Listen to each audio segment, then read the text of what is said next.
Subscribe now and press the bell icon. Never miss an update.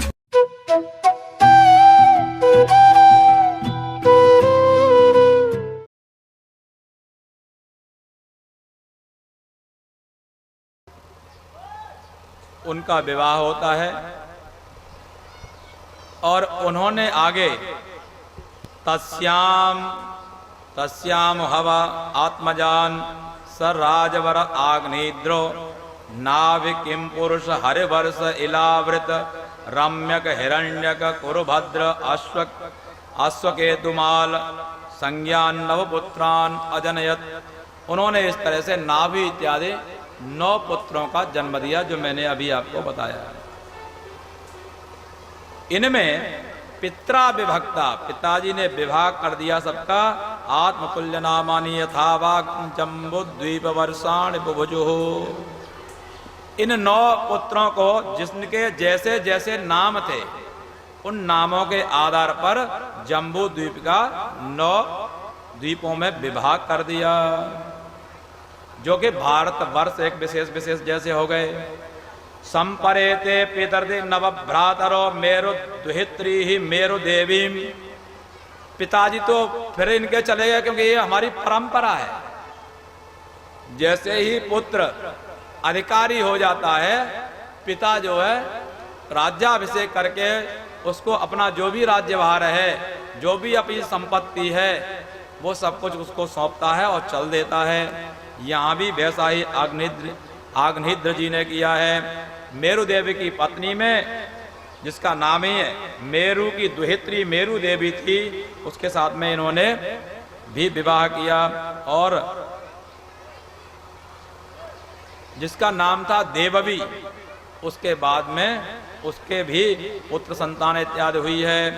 आगे नाभि के ही अपत्य, नाभि जो राजा हैं, उन नाभि राजा ने चाहा अप्रजया मेरु देव्या भगवंतम यज्ञ पुरुषम अवहितम आत्मा यजत। नाभि महाराज के कोई पुत्र नहीं हो रहा, तो मेरु देवी के साथ में यज्ञ पुरुष जो भगवान है उनकी उन्होंने आराधना की है। और भगवान की आराधना करते हैं भक्त, भगवान उनकी आराधना को सुनते हैं। और आज उनके यहाँ भगवान की कृपा हुई और एक ऐसा पुत्र हुआ जो विश्व में एक ऐसा उदाहरण प्रस्तुत करके गया, जो वास्तव में हम सब लोगों के लिए प्रणम्य है। अहो बताह मृतयो भगवद भी। और उस पुत्र विशेष का नाम था ऋषभ। ऋषभ भगवान के परम भक्त थे, और यही आगे चल करके एक ऐसे उस संन्यास आश्रम को इन्होंने सबके सामने प्रस्तुत किया, जो सभी आश्रमों का नमस्कृत है, सभी के द्वारा वह प्रणम्य है। इन्हीं के वंश में, इन्हीं के पुत्र के रूप में भरत हुए। और भरत अपने पुत्र को इन्होंने उपदेश दिया है, और भरत को राज्याभिषेक दे करके ये भी एक ऐसी गति को हम सब लोगों को दे गए, जो सदा हमारे लिए प्रेरणादायी है। भरत राजा हुए, अपने पिता पितामह प्रपितामह इत्यादि के अनुसार इन्होंने भी शासन किया। और बाद में इन्होंने देखा कि ये तो जितना इसमें रहो संसार में, उतना ही ज्यादा परेशान करता है। सब कुछ त्याग करके उन्होंने भी अपने पुत्र को राज्य दिया। वो भी जंगल में गए, और संयोग ऐसा रहा कि जंगल में पहुंचे और वहां जा करके एक गंडकी नदी थी, उसी के किनारे ये रहने लगे, जो कि नेपाल के पास में। वहां रहने लगे, और वहां रहते रहते एक दिन क्या हुआ, ये तपस्या करने के लिए गए। तपस्या करके नदी में स्नान करना चाहा, तभी इन्होंने देखा कि एक इस पार वो स्नान कर रहे थे, सूर्य को अर्घ दे रहे थे, दूसरे किनारे से जोर से सिंह ने आवाज लगाई, गर्जना की, और उधर से एक मृगी थी, हरिणी थी वो गर्भवती थी, वो बेचारी डर गई, भयभीत हो गई। वो जोर से उसी नदी में छलांग लगाई, और छलांग लगाई तो क्या हुआ, जो उसका गर्भ था वो हड़बड़ी में उसका बाहर आ गया। वो तो बेचारी किसी भी तरह से बाहर निकल गई, और किसी गुफा में जाकर उसका तो देहांत हो गया। और इधर देखा कि वो जो बच्चा था उसका वो पानी में बहने लगा। अब तो बेचारे भरत जी गए थे वहां तपस्या करने के लिए, उन्होंने देखा ये बच्चा बेचारा निरपराध है, और उस हिरणी का भी कोई दोष नहीं, वो बेचारी इसको यहां से बाहर निकालती भी कैसे। अब मुझे लग रहा है वो तो चली गई, मुझे ही ये धरोहर के रूप में इस बच्चे को देके गई। ऐसा सोच करके किसी भी तरह से वो अपने जीवन से संघर्ष कर रहा था। वो हिरण का बच्चा, उसको किसी भी तरह से उन्होंने पकड़ा और अपने आश्रम ले आए जहां रहते थे। वहां ला करके उसके लालन पालन का जो भी संभव था उसका उपाय उन्होंने किया। धीरे धीरे कोमल कोमल तिनके इत्यादि खिला करके वो थोड़ा थोड़ा बढ़ने लगा। और जैसे बच्चे सब समान होते हुए भी अपने माँ बाप को सबसे पहले पहचान लेते हैं, और ऐसे पहचान लेते हैं पितामह भी बुलाएं आ जाओ, वो नहीं जाते, क्योंकि हित अनित पशु पक्षी भी जानते हैं। वो उनका ऐसा भक्त बन गया, अब तो वो जहां बैठे पूजा करें तो उनके पास में बैठा है, स्नान करने जाए तो उनके साथ में चले, घूमने जाए उनके साथ में जाए, समिधा लेने जाए उनके साथ में जाए, फूल लेने जाए उनके साथ में जाए, कुशा इत्यादि लेने जाए उनके साथ में जाए। जैसे एक पुत्र पिता का उसका सहारा बनता है, उस तरह से एक से दो हो गए। अब तो एक बार ये भगवान का नाम ले रहे हैं, एक बार उसको देख रहे हैं। बहुत ज्यादा उस हिरण में इनकी आसक्ति हो गई। संयोग यही वास्तव में जो भरत हैं वो हमें ये शिक्षा दे रहे हैं। इस चरित्र से हमें ये शिक्षा लेनी चाहिए। सब कुछ है लेकिन एक सीमा तक है, उस सीमा से आगे जाओगे तो आप जो निस्सीम जो है उससे भटक जाओगे, जो आपका मार्ग है उससे भटक जाओगे। वही हुआ। एक दिन क्या हुआ, हिरनियों का झुंड आया, ये जो है बड़ा हो चुका था, उसको देख करके उसके पीछे ही ये भाग गया। अब तो बेचारे भरत जी वहां अकेले बैठे रह गए, इधर उधर देख रहे हैं, आवाज आएगा आवाज आएगा आवाज आएगा, वो तो आया नहीं। कई दिन हो गए वो आया नहीं। अंत तो गत्वा इतने उसके विरह में ये बेहुवल हो गए। इतना समझदार राजा वो यदि बेहुवल हो सकता है तो हम लोग सामान्य प्राणी हैं। वो पुत्रादि की जो विशेष उनका आग्रह है, उनका स्नेह है, उसमें उस माया में हम क्यों नहीं जा सकते। हम सब लोग भी बहुत ज्यादा व्यथित हो जाते हैं। इतने व्यथित हो गए कि उनको पता भी नहीं लगा, उस हिरण का ही विचार करते करते उनका प्राणांत हो गया। बोले भक्तवत्सल भगवान की। अब तो अगले अंते मति सागति, अगला जब उनको जन्म मिला, चूंकि हिरण का ही उन्होंने स्मरण करते हुए अपने जीवन को त्यागा था, अगली योनि उनको हिरण की ही मिल गई। लेकिन इतना अच्छा रहा कि जो पहले उन्होंने तपस्या कर ली थी हिरण के बच्चे को प्राप्त करने से पहले पहले, उसके फलस्वरूप उनकी जो स्मृति थी पहले जन्म की वो नहीं गई। उनको सब तरह से ख्याल था, सब तरह से उनका अनुभव था, उनको पूरी जानकारी थी, स्मरण था कि इसके कारण ही मुझे ये योनि प्राप्त हुई है, लेकिन अब और मैं गलती नहीं करूंगा। इस तरह से उस जो हिरण का शरीर था किसी भी तरह से उसका समय व्यतीत करते हुए अंततोगत्वा अंतिम समय आया तो उस गंडकी नदी के शरीर से उन्होंने अपने शरीर को क्लिन्न किया, अर्थात गीला किया, स्नान किया और एक गुफा में बैठ गए। अपना जो उनका हिरण का शरीर था उसको उन्होंने वहीं त्यागा। अगले जन्म में एक सुंदर ब्राह्मण कुल में उनका जन्म हुआ। अब पिताजी बार बार वेद के प्रकांड विद्वान हैं, संस्कार करा दिए,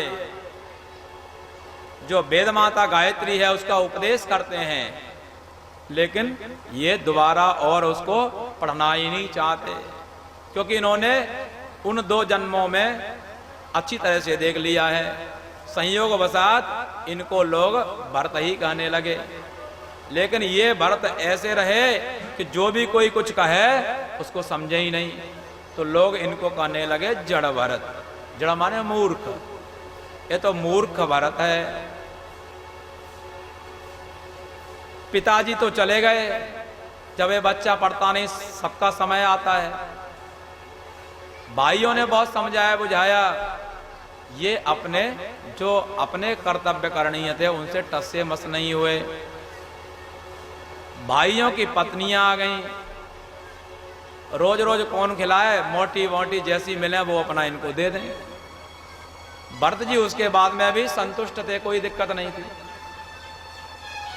लेकिन कोई काम नहीं।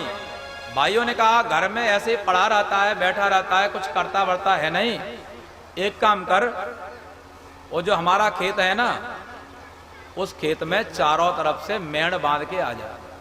वर्षा होगी, कम से कम पानी तो भर जाएगा, और पानी भर जाएगा तब तक हम और जो खेत हैं उनको देख लेंगे, तो उसमें फसल अच्छी होगी। इसको जबरदस्ती फावड़ा पकड़ा दिया। तो हमारे यहाँ जो प्रसिद्ध है ना, मंचाहा क्रोसंती, शास्त्रों में प्रसिद्ध है मंचाहा क्रोसंती। अब मंचाहा क्रोसंती समझाओ बहुत समय लगेगा, आपकी भाषा में ऐसा समझ लो कि खेतों में हम लोग मचान बना देते हैं और उस पर बच्चों को बिठा देते हैं। जब अपना कहीं दूसरी जगह काम होता है तो बच्चों को उसमें बैठा दिया, और तुम लोग और कुछ मत करना, जब पक्षी आते हैं, पशु आते हैं, यहां से भगाते रहना। तो बच्चों की जब इच्छा नहीं होती तो क्या करते हैं, उस पर बैठने से भी भगते नहीं, वो भगाते ही नहीं, बोलते ही नहीं। केवल उस पर बैठने से पक्षी या पशु भाग नहीं जाते, वहां चेष्टा करनी पड़ती है। तो ऐसे ही यहां जो जड़ भरत हैं, जड़ भरत ने क्या किया कि यदि मैं सही कर दूंगा तो फिर मुझे नौनते लकड़ी में लगना पड़ेगा। 2 जन्म से ऐसे ही व्यतीत हो गए, जिसके लिए जाना था, जिसके लिए प्रयत्न करना है वो किया नहीं, पता नहीं यहां से भटका तो कहां जाऊंगा। अब और कुछ नहीं, फावड़ा तो ले लिया, जहां समतल करना था वहीं गड्ढा कर दिया, और जहां गड्ढा करना था वहां पर्वत बना दिया। भाइयों ने बड़े क्रोध से उसको वहां से घर से निकाल दिया। ये तो किसी काम का नहीं है, जड़ भरत ही था, और वो तो ये चाहते ही थे। अब तो बाल भी बढ़ गए, जड़ और मूर्ख की तरह से इधर से उधर जहां जो मिल जाता उसको खाते, समय व्यतीत करने लगे उस परब्रह्म परमात्मा के ध्यान में, उन्हीं के स्मरण में। जहां कहीं जंगल में मिल जाए, जहां जो मिल जाए उसको खा रहे हैं, पी रहे हैं, ऐसे ही घूम रहे हैं। एक दिन क्या हुआ, एक जंगल से विचरण कर रहे थे, उसी में एक भीलों के राजा ने उनको पकड़वा लिया। बात यह थी कि वो एक बहुत बड़ी पूजा कर रहा था, और पूजा करने के लिए नरबलि की आवश्यकता है। नरबलि जैसे बहुत सारी बलि होती है ना,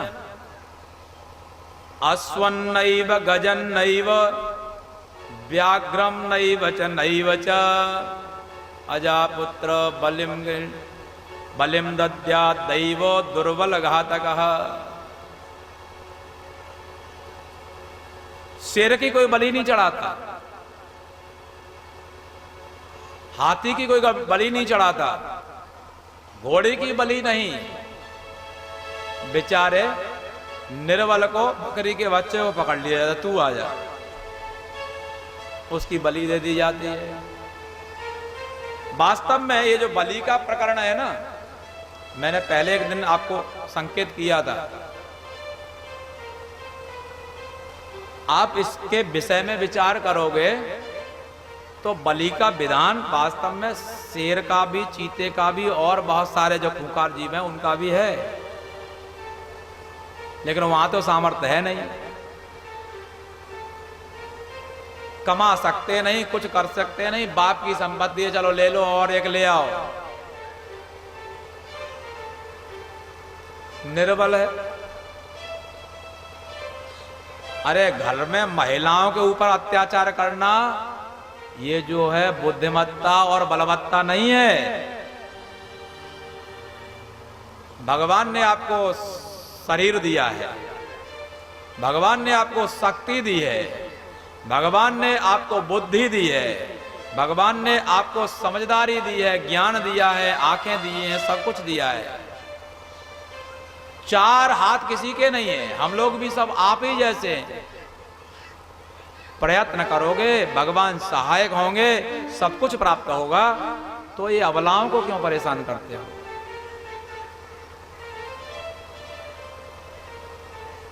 जिसको हम समझते हैं कुछ भी नहीं है, उसको हमने इतना ज्यादा अपने ऊपर बलवती बना करके रख दिया है। मुझे भी पता नहीं था, मैंने कहा उनको लाना, उन्होंने कहा नहीं वो इस वाले नहीं, वो तो कुछ और ही वाले हैं। मैंने कहा बहुत बढ़िया। अब आप सोचो, हमारा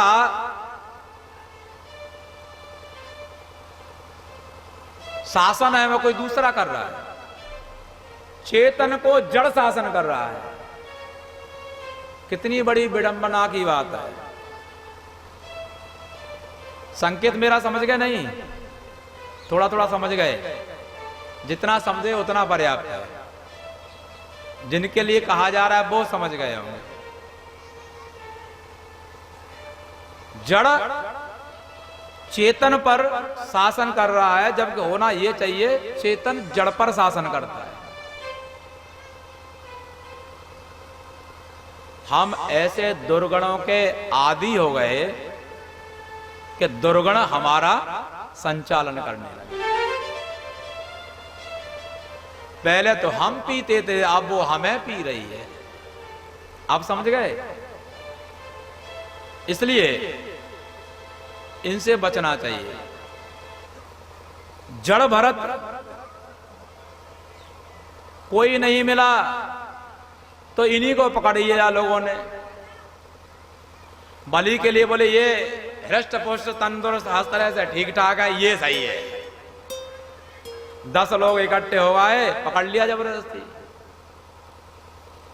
लेके पहुंच गए देवी जी के मंदिर में। देवी जी के मंदिर में लाल लाल फूल चारों तरफ से होम हम जो है शुरू।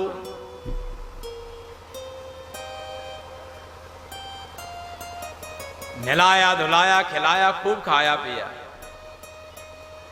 क्योंकि अब वो अपने आप को छिपा करके भगवान की जैसी इच्छा हो वैसा हो निश्चेष्ट से हो गए थे। क्योंकि अच्छा किया तो समस्या, बुरा किया तो समस्या। पहले अच्छा करने के लिए तो गए थे तो हिरण बनना पड़ा। अब इनको कहीं उपदेश देना पड़ेगा, पता लगा अगले जन्म में हमें भी कथावाचक बना दिया तो मोक्ष कहां होगा? फिर तो ये जो व्यथाएं मैं कर रहा हूं वो करनी पड़ेंगी, क्योंकि दुख लोगों का देखा नहीं जा सकता। कमाई के संसाधन नहीं, घर में बच्चियां हैं विवाह के लिए, और कोई उपाय नहीं, हम दूसरे के बसीभूत हैं। जड़ भरत ने कहा मैं कुछ नहीं करूंगा, जो होगा देखा जाएगा। चंदन मंदन लगा करके लाल जवा की माला है ना,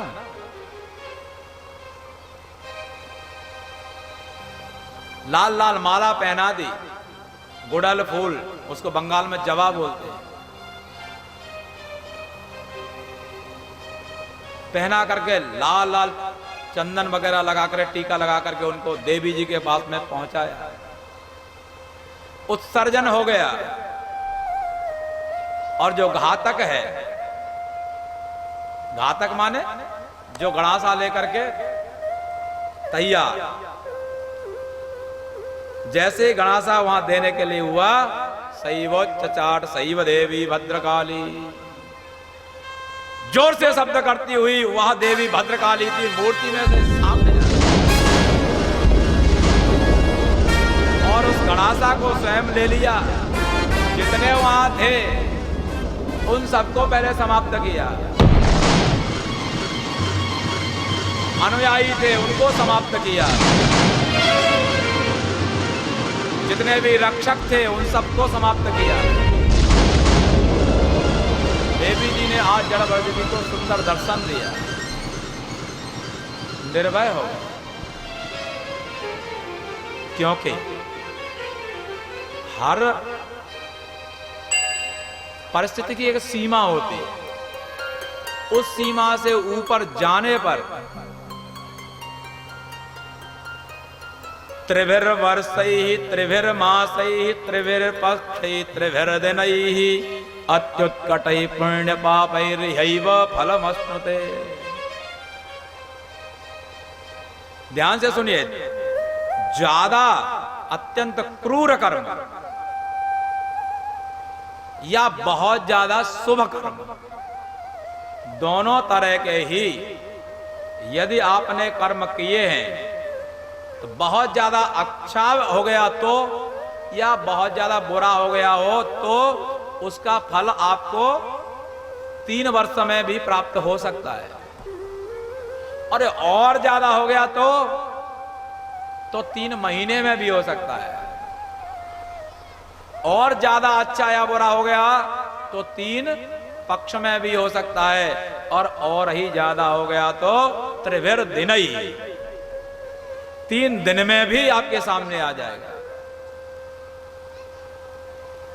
यही फल उसका प्राप्त होता है। तो भगवान के भक्त की आप बलि देने जा रहे हो, भगवान के भक्तों के तो शरणापन्न होकर के उनसे उपदेश ग्रहण करना चाहिए, उनकी सेवा करनी चाहिए, उनकी भक्ति करनी चाहिए, उनसे कुछ सीखना चाहिए। तो भगवान और भगवती में कोई अंतर नहीं है, केवल पुल्लिंग और स्त्रीलिंग का अंतर है। भगवान शब्द और भगवती शब्द और कोई अंतर नहीं है, शक्ति वही है। शक्ति दोनों में वही आ रही है। एक ट्यूब है और एक बल्ब है, एक लंबा है ना दंडाकार है और एक गोलाकार है, लेकिन शक्ति तो दोनों में एक ही है। प्रकाशित सबको कर रही है, जिसकी जैसी सामर्थ्य है। किसी को अच्छा लगता है बल्ब तो वो अपने कमरे में उसको लगाता है, किसी को ट्यूब अच्छी लगती है तो उसको लगाता है। जिसकी जैसी सामर्थ्य है वो उस शक्ति का भजन करता है अपनी रुचि के अनुसार। रुचि नाम वैचित्र्यात्। भगवान ने संरक्षण किया, उनका संहार किया जो अधर्मी थे। अब तो ये और उन्मत्त की तरह से घूमने लगे।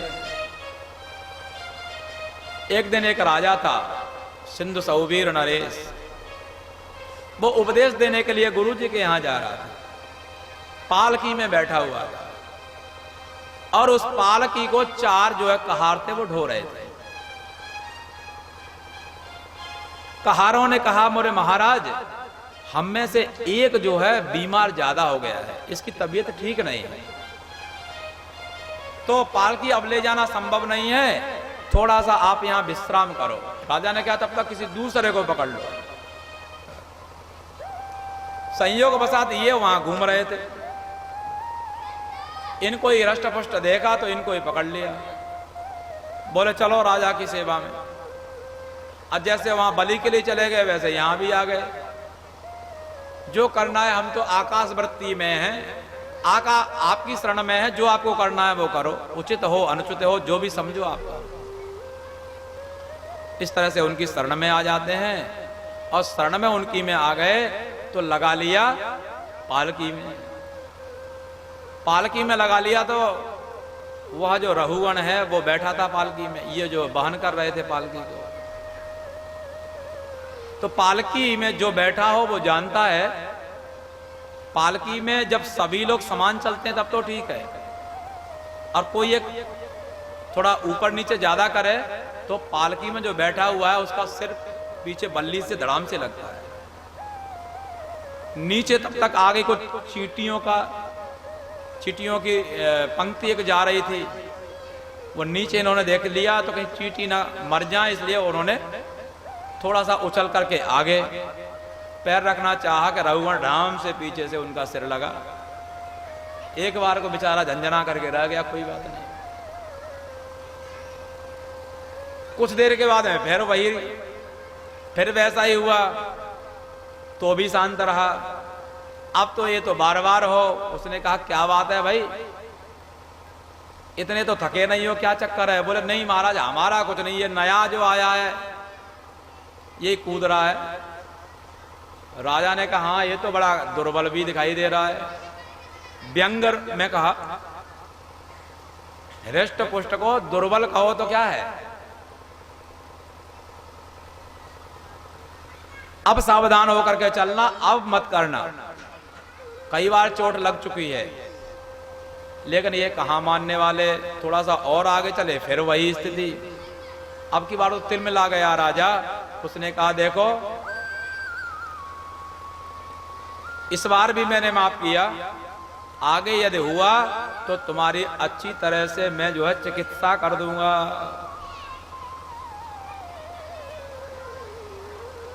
एक धैर्य की सीमा होती है। अब उनसे और नहीं रहा गया। उन्होंने कहा आप चिकित्सा कर दोगे? किसकी चिकित्सा करोगे? किसकी चिकित्सा करना चाहते हो? मेरी? यदि मेरी चिकित्सा करना चाहते हो तो उसको तुम नहीं कर सकते, क्योंकि चिकित्सा उसकी करोगे आत्मा की। मैं तो आत्मा हूं, आत्मा की चिकित्सा तुम क्या करोगे? वो तो निराकार है। और शरीर की करोगे तो शरीर में नहीं हूं। बेचारा राहुगण तो अक्का वक्का सा रह गया, और ये क्या कह रहा है। तुरंत नीचे उतर के आया, उनको उसने प्रणाम किया। प्रणाम करके उन्होंने कहा भगवान मुझे तो लग रहा है कि आप सामान्य नहीं, आप कोई अवश्य ही विशेष हो। कस्त्वं निगूढ़श्चरसि ध्वजानां विवर्षि सूत्रं कतमो बधूतः कस्यासि पुत्रत्यह्यापि कस्मात् क्षेमायनश्चेदसिनोत शुक्लः। भगवान आपका परिचय दें। आप निगूढ़ तत्व होकर के, रहस्यमय होकर के हम सबका कल्याण करने के लिए कोई श्रेष्ठ ब्राह्मण हो, अवधूत का वेश लेकर के आप घूम रहे हो, मुझे आप कृपा करके अपना परिचय दें। क्योंकि नाहम विसंके सुरराज वज्रान नत्र्यक्षशूलान नयमस्य दंडात् नाग्न्यर्कशोमानिलभित्तपास्त्रात् शंके वृषं ब्रह्मकुलावमानात्। भगवान देवराज के वज्र से मुझे भय नहीं है, भगवान शंकर के भी त्रिशूल से मुझे भय नहीं है, यमराज के दंड से भी मुझे भय नहीं है। अग्नि अनिल सोम वित्तप अर्थात कुबेर इत्यादि इनके जो शस्त्रास्त्र हैं इनसे भी मुझे भय नहीं है। तो किससे भय है? बोले ब्रह्म कुलावमानात् वृषम दुखम। ब्रह्म अर्थात ब्राह्मण, ब्राह्मण कुल से कहीं यदि द्रोह हो जाए तो इससे मुझे भय लगता है, और मुझे कोई भय नहीं है। तो भगवान आप मुझे कृपा करके अपना परिचय दो। अहंच योगेश्वरमात्म तत्व विदाम मुनीनाम परमं गुरुं वै प्रष्टुम प्रवृत्तः किमिहारणं तत् साक्षात् हरिं ज्ञान कलावतीर्णम्। मैं तो आत्मज्ञानी मुनियों के यहां पर उपदेश लेने जा रहा था, तत्व का उपदेश लेने के लिए जा रहा था, लेकिन मुझे लग रहा है मेरे लिए साक्षात हरि ही कलावतीर्ण होकर के आप मेरे सामने आ रहे हो। जब बार बार प्रार्थना की तो वह जड़ भरत हैं, उन्होंने बड़ा सुंदर इनको उपदेश दिया है। अको विदः को विदवाद वादान बदस्यदो नाति विदाम वरिष्ठः न सूरयो हि व्यवहारमेनं तत्त्वमर्षेण सह मनन्ति। राजन, तुम सही कह रहे हो, बात तो ऐसी कर रहे हो विद्वानों की तरह से, लेकिन हो वास्तव में मूर्ख जैसे, अज्ञानी हो, लेकिन बात इतनी बड़ी ऊंची ऊंची कर रहे हो। यथा प्रदीपो घृतवर्तिमश्नन् शिखा सधूमा भजते यन्नदास्वम् पदम तथा गुणकर्मानुबद्धं वृत्तिर्मनश्रयते न्यत्र तत्त्वम्। जैसे घी लगी हुई बत्ती है तो अग्नि उसमें जलती रहती है, उसमें धुआं भी होता है, लेकिन वही घी समाप्त हो जाए तो न वो अग्नि रहती है और न वह धुआं ही रहता है, न वह प्रकाश ही रहता है। वैसे जिसकी चिकित्सा की आप बात कर रहे हो वो इस शरीर में है, इसलिए सब कुछ है, और वो यहां से यदि निकली तो न इसकी तुम चिकित्सा कर पाओगे और न तुम जो कह रहे हो मैं चिकित्सा करूं तुम उठ ही पाओगे। और जिसकी चिकित्सा की बात कर रहे हो वहां तक पहुंचना तुम्हारा संभव ही नहीं है। उस आत्मा की तुम चिकित्सा नहीं कर सकते। जो चिकित्सा की बात है वो सगुण की है, जो निर्गुण है, निराकार है, निरीह है, नेत नेत जिसको वेद पुराण कहते हैं वही तत्व है, उसकी तुम क्या चिकित्सा करोगे। इतना सुंदर उसको उपदेश आत्म तत्व का किया, वास्तव में रहुगण कृतकृत्य हो गया। अंशे धिदर्वी शिविका च यस्याम सौवीर राज्येत्यपदेश आस्ते यस्मिन् भवान् रूढ़ निजाभिमानो राजास्मि सिंधो स्वति दुर्मदान्धा। देखो एक पालकी है, उस पालकी में सिंधु सौवीर नवेश नाम मैं बैठा। ये जो आपका अभिमान है यही दुर्मद है। वास्तव में न कोई राजा है न कोई प्रजा है, जहां है वह आत्मा ही आत्मा सर्वत्र दिखाई दे रही है। सामाम स्मृतिर मृगदेहे पिबीरा कृष्णार्चन प्रभवानो जहाति अतो अहम जनसंगाद संगो विसंकमानो अववृतश्चरामि।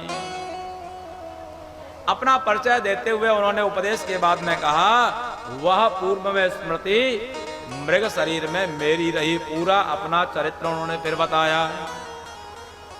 लेकिन कृष्णार्चन प्रभाव, कृष्णाचरण के प्रभाव से, भगवान कृष्ण के उस ध्यान के प्रभाव से, उस भजन के प्रभाव से, उस समर्पण भाव से हिरण होते हुए भी मेरी जो स्मृति थी वो नहीं गई। इसलिए अब आगे और शुभ कर्म या अशुभ कर्म न हो जाए, इसलिए जनसंगात असंगः, जन संग से मैं असंग होकर के विसंकमान, क्योंकि अब मुझे फिर संदेह है कहीं दोबारा से मुझे संसार में न आ जाए। इसलिए अविवृता, अत्यंत गूढ़ होकर के, छिप करके मैं अपने समय को व्यतीत कर रहा हूं। भवाटवी का बड़ा लंबा उपदेश यहां पर उन्होंने करके रहुगण का जो संदेह था, जो शंकाएं थीं, जो प्रश्न थे, उन सब का उन्होंने समाधान किया। उनके प्रश्नों का उत्तर दिया, उनको संतुष्ट किया और उनको समझा करके अपनी जो गति थी वो आज उन्होंने प्राप्त की। पंचम स्कंद में बहुत तरह के नदियों के, पर्वतों के, बड़े बड़े जंगलों के, भूलोक का, खलोक का बहुत तरह से वर्णन है। देवताओं के स्थान, नदियों के उद्गम, गंगा के विषय में कहा गया जिस नदी के स्नान के लिए जाने के समय जो भक्त लोग जाते हैं पदे पदे एक एक पग पग पर अश्वमेध और राजसूयों के जो फल हैं वो भी उनको कभी दुर्लभ नहीं होते। अर्थात हमें ज्यादा समय न लगे, ज्यादा यदि समय न मिले तो जीवन में एक बार तो गंगा स्नान करना चाहिए। यदि और समय मिल जाए तो हर वर्ष जाओ। मैं तो कहता हूं भगवान से प्रार्थना करो गंगा के किनारे ही। त्वत्तीरे तरकोटरांतर्गतो गंगे विहंगो वरम त्वन्नीरे नरकांतकारिणीवरम मत्स्योथवा कच्छवः। वाल्मीकि मुनि जो आदि कवि हैं वो कहते हैं हे मां गंगा तुम्हारे तो किनारे यदि मुझे जन्म मिले तो आपके किनारे कोई वृक्ष हो और उस वृक्ष की ख्वाल में उस जो वृक्ष भीतर से पोला हो उसमें किसी पक्षी का मुझे जन्म मिल जाए। वहीं पर रहते हुए मैं आपका दर्शन करता रहूं और मेरा जीवन सार्थक हो।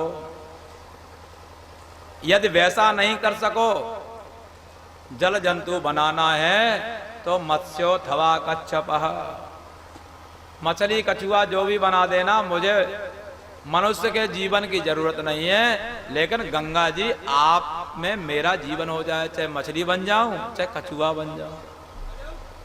ये वो व्यक्ति कह रहा है जिसने आदि कवि, जिसको आदि कवि कहा जाता है, जिसने आदि काव्य श्रीमद् वाल्मीकि रामायण की रचना की। ऐसी उन गंगा जी का महिमा वर्णित है, ग्रहों की स्थिति वर्णित है, सुषमार चक्र का वर्णन है। और अंततो गत्वा राजा परीक्षित ने प्रश्न किया, भगवान हमने ऐसा सुना है महर्षे एतद वैचित्रम लोकस्य कथम इति, लोक में ये विचित्रता क्यों है? कैसी विचित्रता?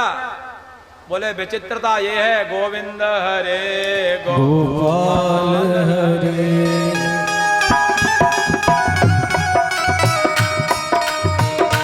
अपने चरणों में दे दो ठो, मुझे चाहिए कछु ना और, बसा लो मेरे चरणन में, बसा लो वृंदावन में, बसा लो वृंदावन में, बसा लो मेरे चरणन में। मुझे चाहिए कछु ना और, अपने चरणों में दे दो ठोर, बसा लो वृंदावन में, बसा लो वृंदावन में, बसा लो मेरे चरणन में, बसा लो वृंदावन में।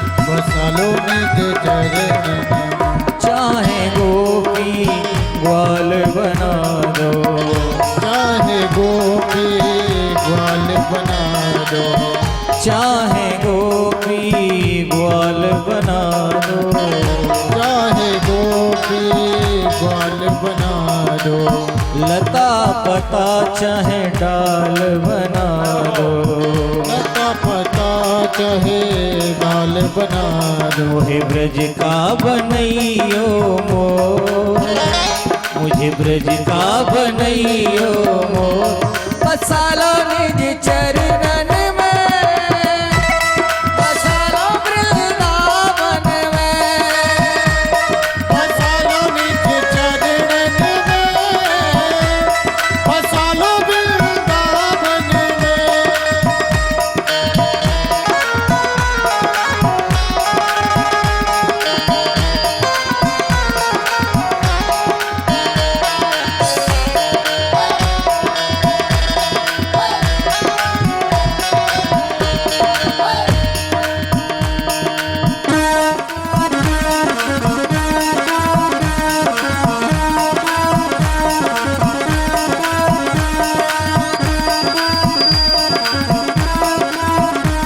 बसालो वृंदावन में, बसालो निज चरणन में, बसालो वृंदावन में, बसालो निज चरणन में, बसालो वृंदावन में, बसालो निज चरणन चरणन चरणन में। सच्चिदानंद भगवान की। राजा परीक्षित ने कहा, ये संसार में जन्म तो सब लेते हैं, फिर उसके बाद में ये विचित्रता कैसी आ जाती है। कोई धनाढ्य हो जाता है, एक पिता के कई पुत्र होते हैं और सभी के सभी अलग अलग स्वभाव वाले होते हैं, अलग अलग विचार वाले होते हैं, अलग अलग कला काठी वाले होते हैं। तो ये विचित्रता क्यों? तो ऋषि जी बोले, त्रिगुणत्वात् कर्तुः श्रद्धया कर्मगतयः पृथक विदाः सर्वा एव सर्वस्य तारतम्येन भवन्ति। मुख्य इसका कारण है कि 3 गुण हैं, और इन 3 गुणों की व्याख्या गीता में बड़ी ऊहापोह से की गई है। वो गुण है सत्वगुण, रजोगुण और तमोगुण।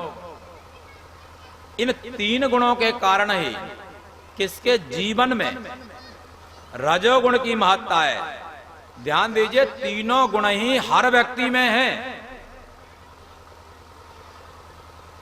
तीनों गुण हर व्यक्ति में हैं, लेकिन तीनों गुणों में भी एक गुण जो है वो ज्यादा मात्रा में है और 2 गुण कम मात्रा में है।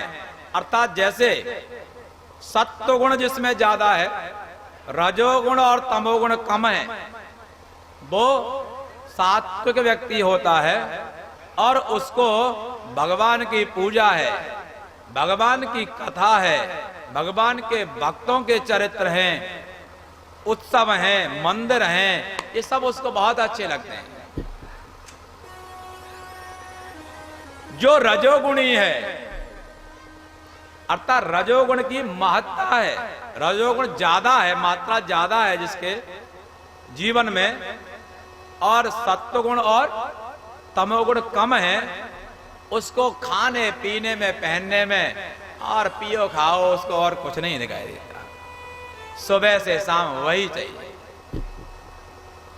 वो रजोगुणी है। और तमोगुणी वो हैं जब देखो तब लाल ही नेत्र बने रहते हैं।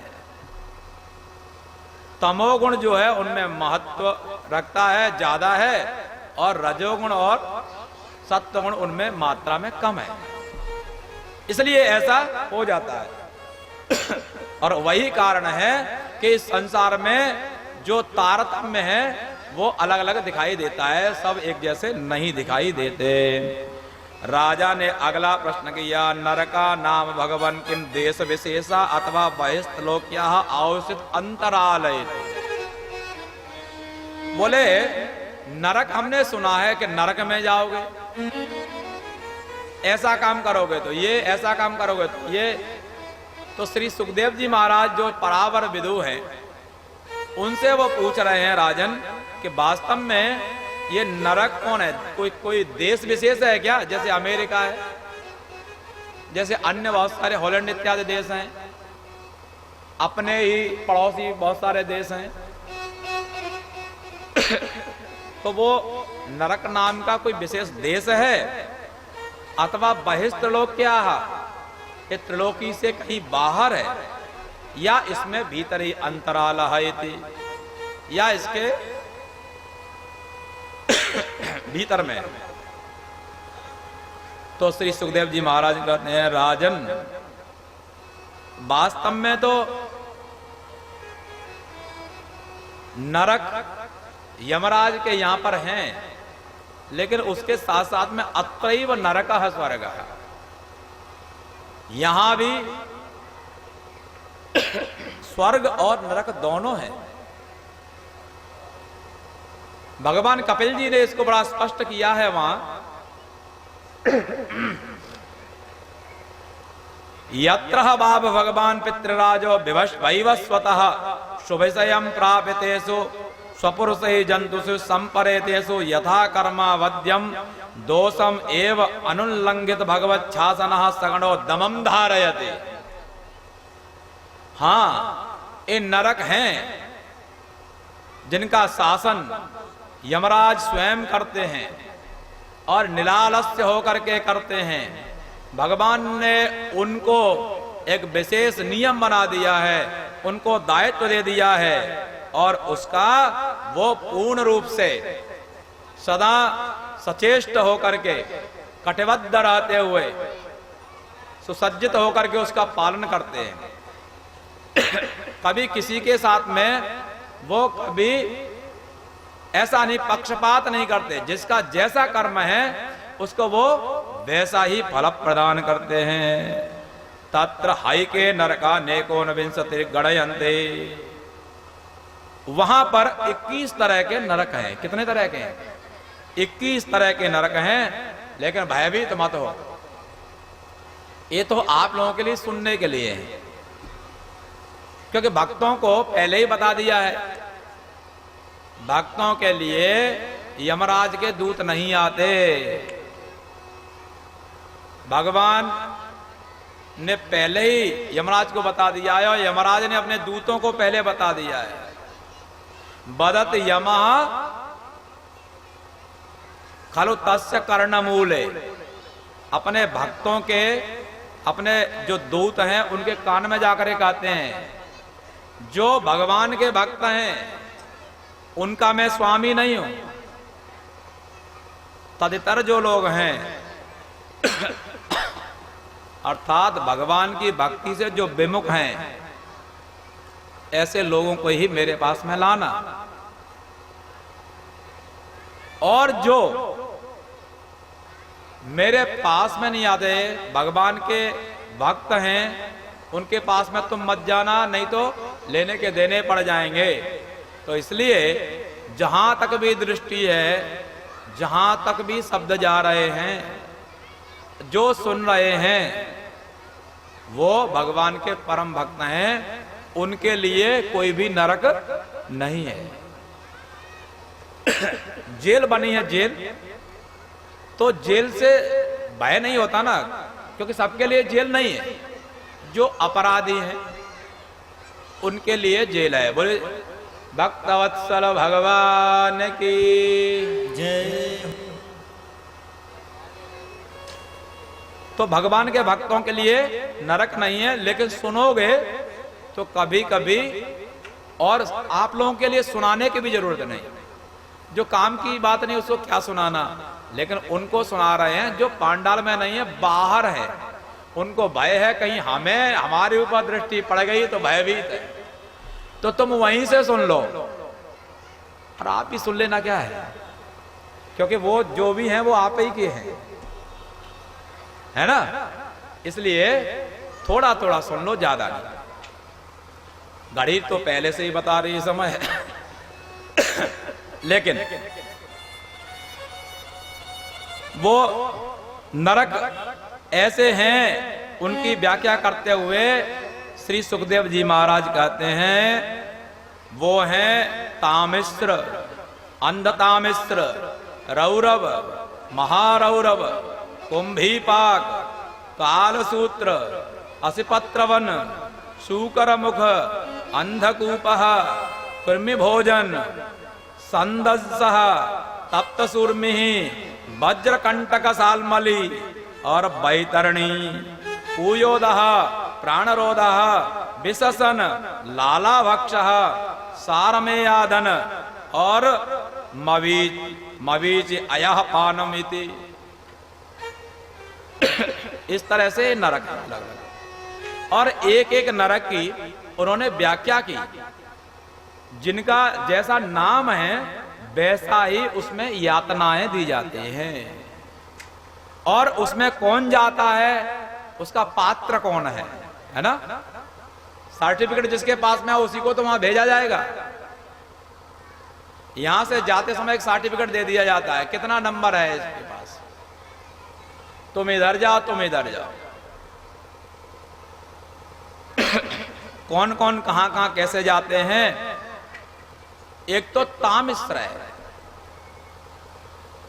उसकी व्याख्या करते हुए कहते हैं तत्र यस्तु परवित्तापत्य कलत्राणि अपहरति सहि कालपास बद्धः यम पुरुषै अति भयानकै तामिश्रे नरके बलान्यपात्यते।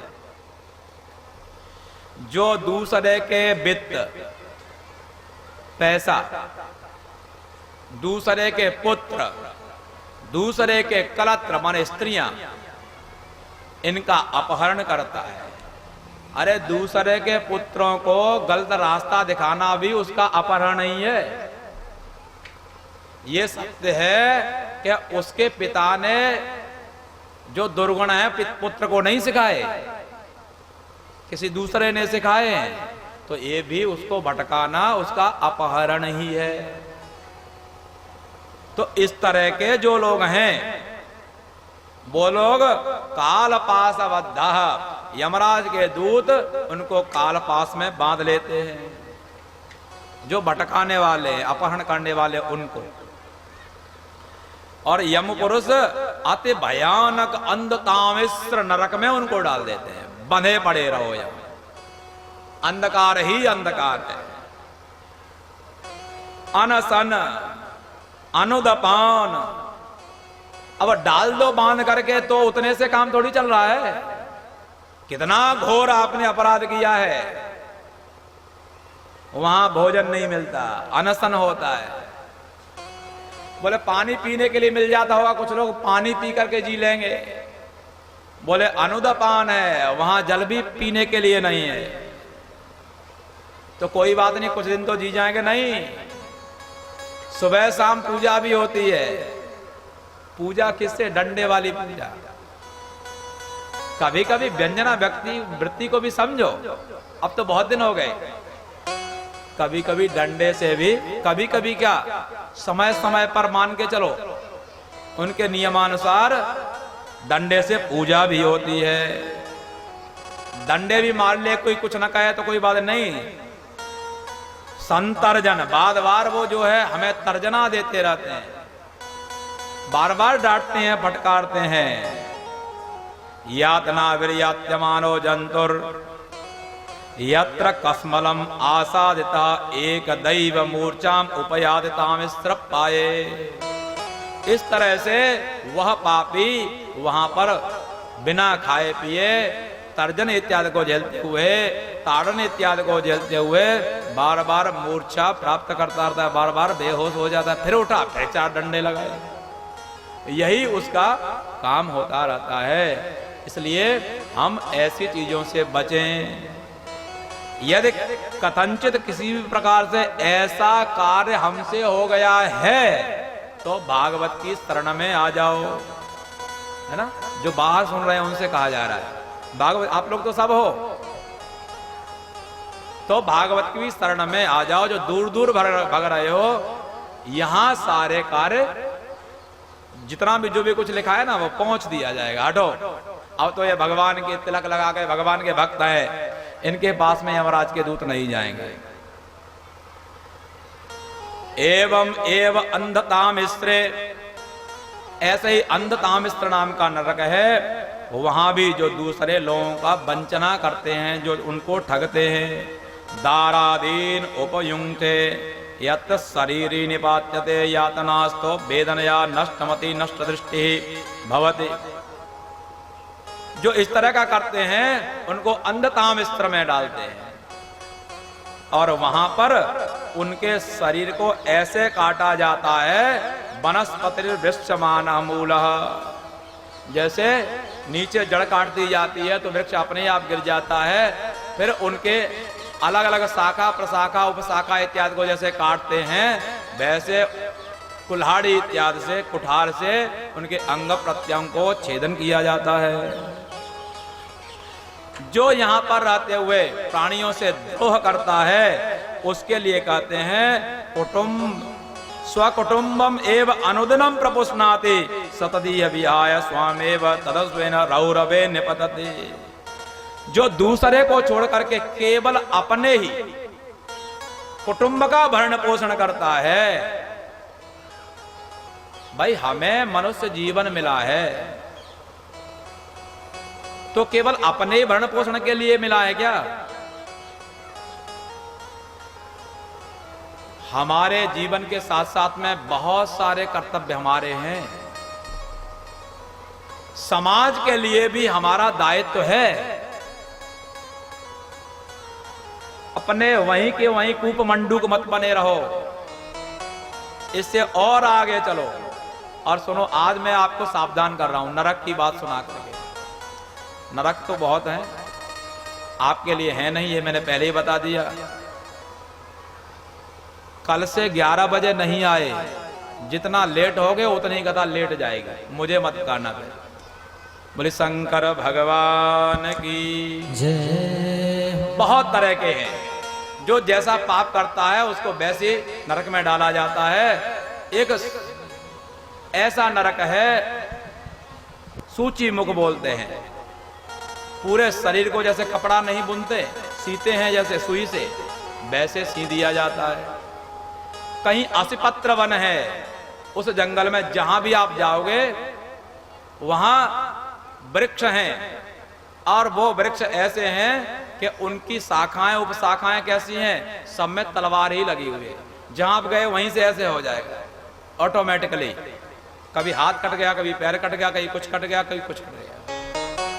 अत्यंत भयानक हैं, वहां पर इनको डाल करके। और अब मुझे एक बार कहना पड़ रहा है, जो अवक्ष भक्षण करते हैं, अपेय पान करते हैं, उनको जबरदस्ती यमराज के दूत अयह पान नाम का जो नरक है उसमें डालते हैं। वो नरक कैसा है भाई? जो जबड़ा है ना आपका, ये कैसे बताओ, ऐसे उनके पास में रस्सियां हैं, ठीक है। एक ने तो मुंह फाड़ लिया, ऐसे मुंह में डाल कर पीछे की तरफ खींच लिया, एक ने इधर से नीचे की तरफ खींच लिया, मुंह खुल गया। समझ गए कि नहीं?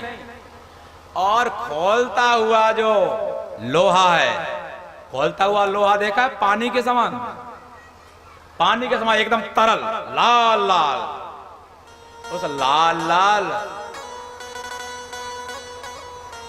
जो लोहा है, उस लोहा को उनके मुंह में डाला जाता है, जो बोतल के आदि हैं। अब तो समझ गए?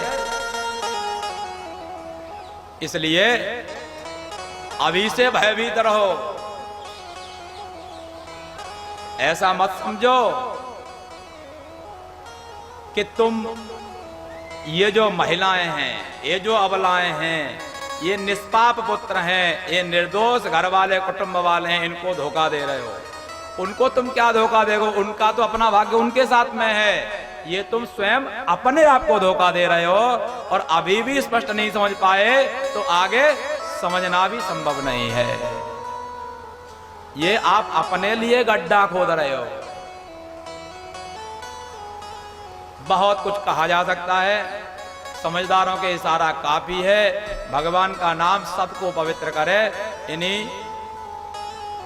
शब्दों के साथ में जो पंचम स्कंद है वो यहाँ पूर्ण होता है और आगे कल अजामिल इत्यादि के उपाख्यान है। कोशिश पूरी की जाएगी कल भगवान का अवतार हो और जहाँ तक आगे कथा जा पाएगी मैं बहुत चेष्टा कर रहा हूँ कि ज़्यादा से ज़्यादा कथा हो, लेकिन बहुत तरह की समस्याएं साथ में हैं, वो आप भी मेरे साथ में देख ही रहे हो। और आज यहाँ पर ही विश्राम है, कल यदि लेट हो गए तो कथा फिर आगे जाएगी।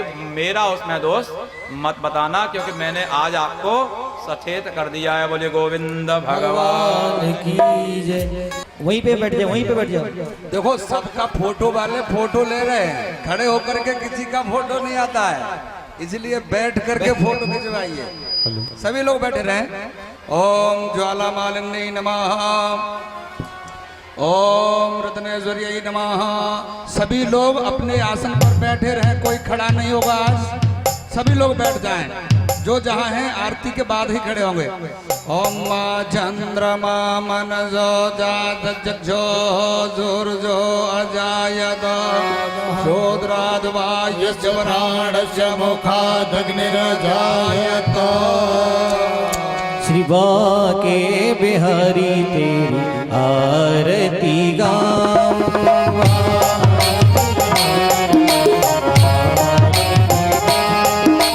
श्याम सुंदर तेरी आरती गाऊं।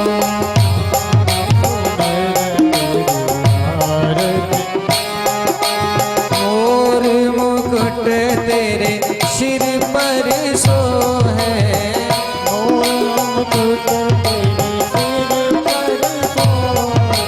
तेरी मुरलिया मेरो मन मोहे श्याम, तेरी मुरलिया मेरो मन मोहे श्याम। जा मुरली पे बलिहारी जा,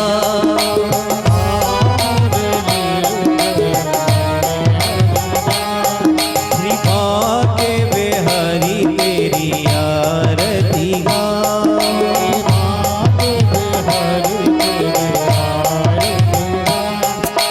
चरणों से निकली है गंगा प्यारी, चरणों से निकली है गंगा प्यारी, जिसने सारी दुनिया तारी, जिसने सारी दुनिया तारी।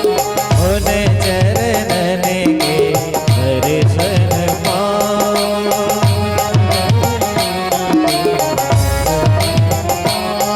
श्री बाके बिहारी तेरी आरती गाऊं।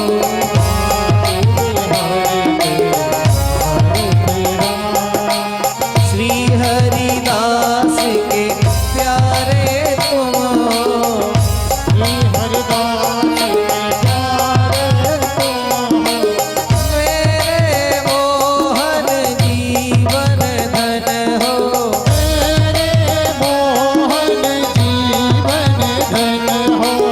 वास सदा वृंदावन पाऊं,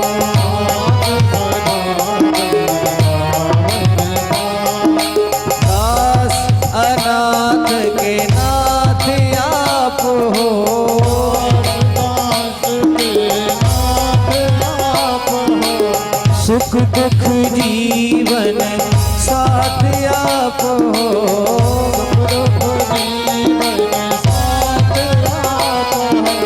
युगल छवि के दर्शन पाऊं, युगल छवि के दर्शन पाऊं। बाके बिहारी तेरी आरती गाऊं,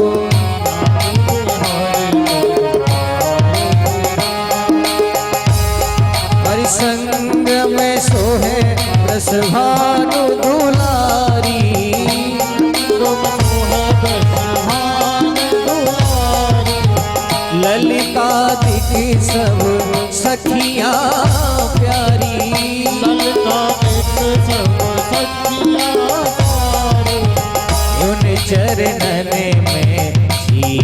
झुकाओ उन चरणन में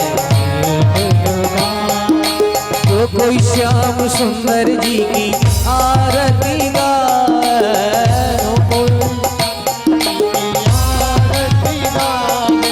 तो कोई श्याम सुंदर जी की आरती गावे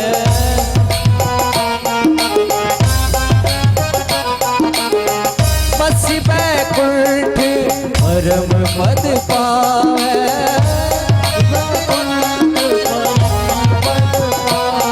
हरे वासी सदा वृंदावन पाऊं वास सदा जीवा के बिहारी तेरी आरती कर्पूर गौरम करुणावतारम संसार सारम भुजगेन्द्रहारम सदा वसंतम हृदयारविंदे भवं भवानी जयं नमामि त्वमेव माता च पिता त्वमेव त्वमेव वरदो च सखा त्वमेव त्वमेव वेद्या द्रविणं त्वमेव त्वमेव सर्वं मम देव देव वाके बिहारी तेरी आरती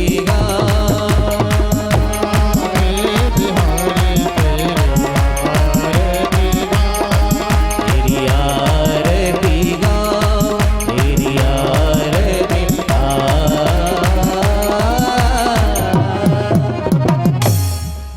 हरि ओम महादेव शांतिरंतर जगो शांति पृथ्वी शांतिराप शांतिरो गदया शांति वनस्पतया शांतिर्विश्वे देवा शांति ब्रह्म शांति सर्वगुण शांति शांतिरेव शांति श्यामा शांतिरेधि जलेन शीतलीकरणां पुष्पाञ्जलिः हस्ते पुष्पाण्ड्यादाय हरिः ओम् जजनेन यज्ञमयजन्त देवा स्थानि धर्माणि प्रथमान्यासन्नः ते अनागं महिमानः सजन्त जत्र पूर्वे शाध्याः सन्ति देवाः हरि ओम्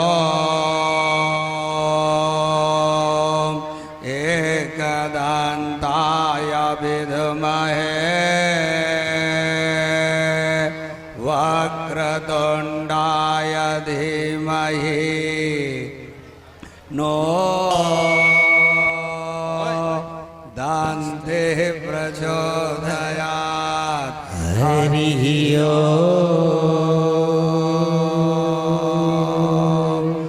नन्दनन्दनाय विद्महे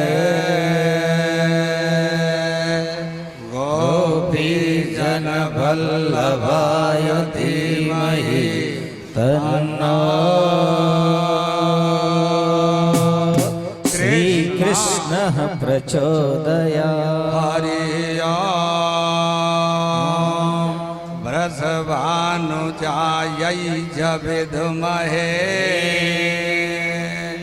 कृष्णवल्लभाय च धीमहि तन्नो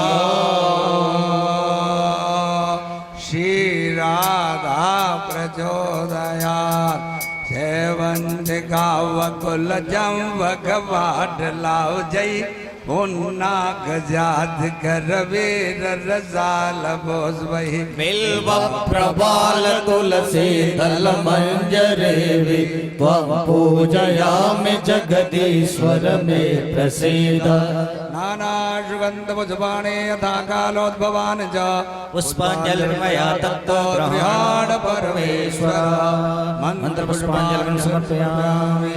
श्रीमद्भागवत महापुराण की जय हो।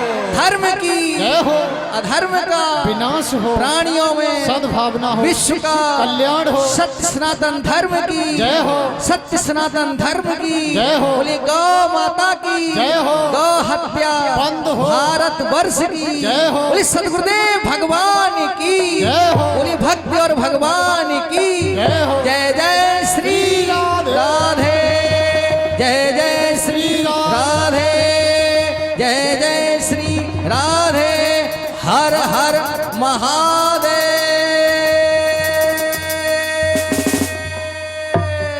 शंभु